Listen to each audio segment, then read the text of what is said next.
Hello and welcome to Treasure in Every Verse. I'm your host, author and Bible teacher Kevin Madison. Thank you for joining us today. Okay, friends, we're back, and today we're going to get right back into our study on Revelation, and basically it's understanding Revelation, the purpose for the tribulation. And this is really all about what God is doing, the timing in which God do everything that He does. Friend, listen.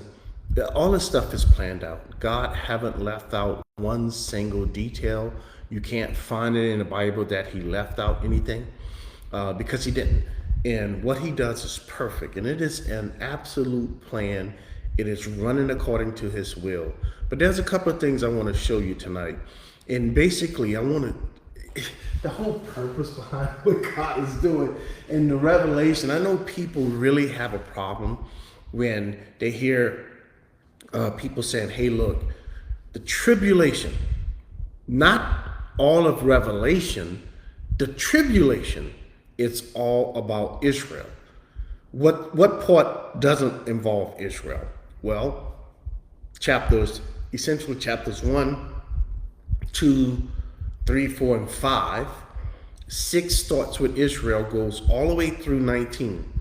Then it picks up again in chapter 20 with the judgment and the millennium and the end time judgment. And then chapters 21, 22 don't have anything to do with Israel. So say it again. All right, so we're looking at in Revelation chapter 1 through chapter 5. Has nothing to do with Israel. Chapter 6 through chapter 19 has everything to do with Israel. Then chapter 20 is the judgment of all people. Chapter 21, 22 is eternity. Really how things are going to be in the future in heaven. Okay, so with that said, folks, we have walked through this part right here. So Jesus was talking, right? He was given to John the revelation that God gave to him to explain to John what's coming in our future. Now, of course, John didn't understand most of the stuff that he seen and he wrote. He wrote it all, but he didn't understand it. All right, so Jesus showed him himself in all the glory, and I'll walk you through that in John 17, how he had prayed that God give him back the glory that he had before he started creating anything, and God did that. Then he met with John. He says, hey, John, Jesus had in his right hand 7 stars. Out of his mouth went the 2-edged sword, which is his word. 7 stars being the pastors of the 7 churches. Now, in Asia Minor, friend, which is today Turkey, all churches, all the 7 churches listed in chapters 2 and 3 were all in Turkey. Okay, were there only 7 churches in Turkey? No, there were many churches in Turkey. But there was a reason why God picked those particular churches. And we'll get to that when we get to chapter 2. His countenance, talking about Jesus, the radiance around him was like the sun shining in strength. And I took the time to go and show you what the sun looked like over in Isaiah chapter 30, when God meant what he mean by in its strength, in its full strength. You cannot look at Christ. If you can't look at the sun today, imagine if it being 7 times brighter and hotter than it is today. You think you look at it? No. So John had a problem. And when John saw the Jesus Christ, the Lord, glorified, he died. Say, he died? Yes. He says, I fell at his feet as dead. No, friend. The context is John was dead. And Jesus had to raise him from the dead, just like all the others that saw Jesus, and they had the same kind of reaction. All right. So he says, look, but he laid his right hand on me, saying to me, do not be afraid. I am the first and the last. That's a claim that only God made in the Old Testament. I am he who lives. That is, he lives forever. And was dead as the mortal man for sacrifice. And behold, I am alive forevermore. Amen. I have the keys of Hades and death. I'll walk you through that. I showed you exactly what Jesus Christ meant when he said that. The word here is actually Sheol, underneath the earth. I gave you a picture of it. I showed you what the worlds are and where death is going to be. The first death of mortal man dying physically, and then the second death is being cast out of darkness into a lake of fire, into a pit. And then we came to the outline right here. Write the things which you have seen, the things which are, and the things which will take place after this. So that's when we came here and we started running down and defining what the Lord God was talking about.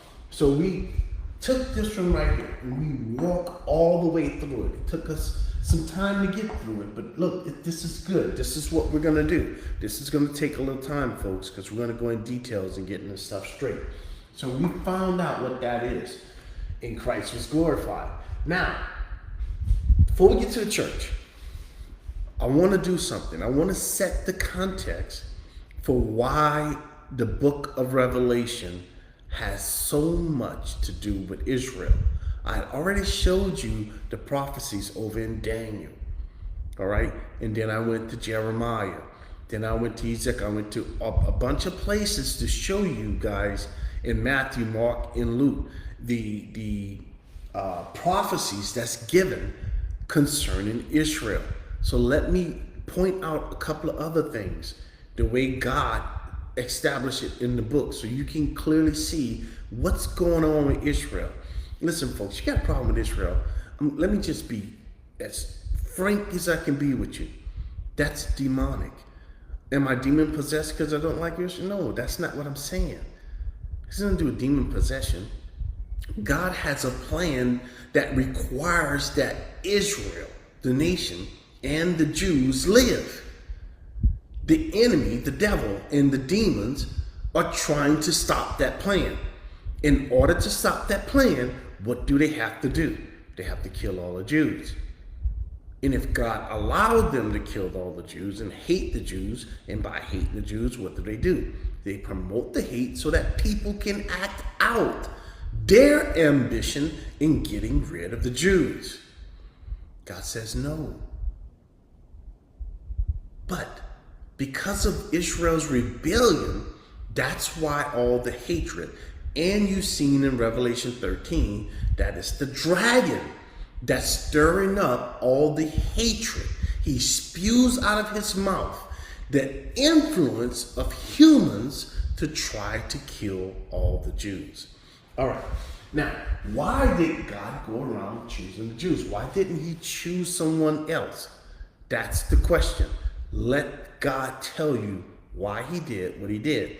He not only chose Israel, friends, he chose a specific city. God did that on his own. So that's what we're gonna look at right quick. And then we'll come back to bullet number 2. So I wrote it down because I get asked this all the time. When you're doing Revelation, you can't help but see how much it concentrates on the nation of Israel. So before we get there, let me get this out of the way because I don't want to be addressing this later. So why does God have the focus in Revelation on Israel? And why on Jerusalem? Here are the scriptures. Now there's more than this, but these 4 passages right here give you all the context that you need to understand why God is doing what he's doing. Same thing with Jerusalem. There's more than this, but these 2 give you the whole context. The others just add more detail, but do you really need it? No. So let's go. Deuteronomy chapter 7. Look at this. Deuteronomy chapter 7.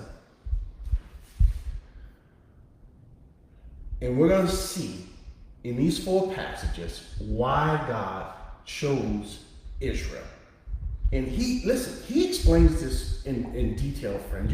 There will be no mistake about what God did. Verse 6. We're going to pick up at verse 6. I'm not going to read a bunch of stuff. Okay, so look at what he says. And some of you probably seen this. For you, Israel, are a holy people to the Lord your God. For the Lord your God has chosen you. God has chosen Israel. The you here is Israel. To be a people for himself, a special treasure above all peoples. on the face of the earth. He said, I don't like that. Hold up, time out. Let God finish. The Lord did not set his love upon you. Who? Israel. Nor did God choose you because you were more in number than any other people. For you were, look, the least of all people. God says, I chose them because they were at the bottom of the barrel.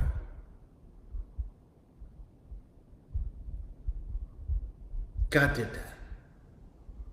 They were one, friends. A couple. Abraham and Sarah. Isaac and Rebecca. Okay? That's all it was. So he says, but because the Lord loves you, that's it. And because he would keep the oath which he swore to your fathers, and the Lord brought you out of them with a mighty hand, redeemed you from the house of bondage, from the hand of Pharaoh, king of Egypt. So there you have it. God explained himself. Now, he continues. He goes into even more detail. Over here, I believe it's in chapter 9. Look at what God says. 2 chapters over, he goes into more detail concerning why he chose Israel and what he's doing with them. Listen to this, folks. Thank you. I'm going to go straight to the verses. It's verse 4. Okay. Look at this. Again, why? Because God understood that when he did this was all in preparation to bring forth the Messiah. All right? God had to drill it down to bring forth the Messiah from a pure seed. Now, it could have been anybody. It could have been Russians. It could have been Muslims. It could have been, Americans. It could have been British. It didn't matter. It only mattered to God. Watch. Do not let your heart. Who is he talking to? He's talking to Israel. He's talking to the Jews.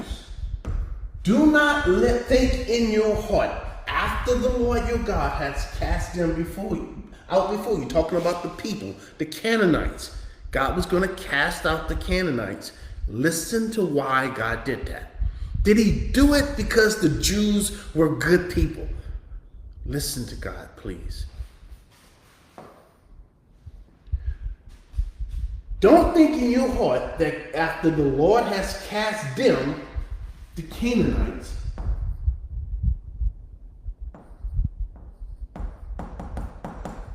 and all the other nights, saying, because of my righteousness. Who's the my? The Jews. Because of the Jewish nation's righteousness, the Lord has brought me in to possess this land. God says, don't you dare think that. But here's the real reason why I did it. Why did God cast out the Canaanites? Why did God curse them? Now you got to remember, Sodom and Gomorrah was part of that group. Okay? So when you think about the Canaanites and all the people God destroyed in that area, it was the Perizzites, the Heresites, all these ites, right? You go back. Oh, right here. I'm sorry. He says it right here. No, he didn't. He didn't go. Anakin and all these other cities, and he destroyed. He didn't name them here. But look, here's the point. God says, it wasn't because of you, Israel. Why did he kick out the Canaanites and kill all those people? Oh, he did it for the Jews. No, man. God didn't do nothing for no Jews. God do everything for himself. But it was because of what? The wickedness of those nations. It had absolutely, positively nothing to do with the Jews. God kicked them out. Why? Because of their own wickedness. You say, well, what did they do? You better go back and read about the Canaanites. They were doing bestiality. Yes, they were having sex with animals. And that caused a bunch of diseases in that area. And then they turned to homosexuality. And then all kind of other, friend, they were doing some of the craziest stuff. So that's why God kicked them out.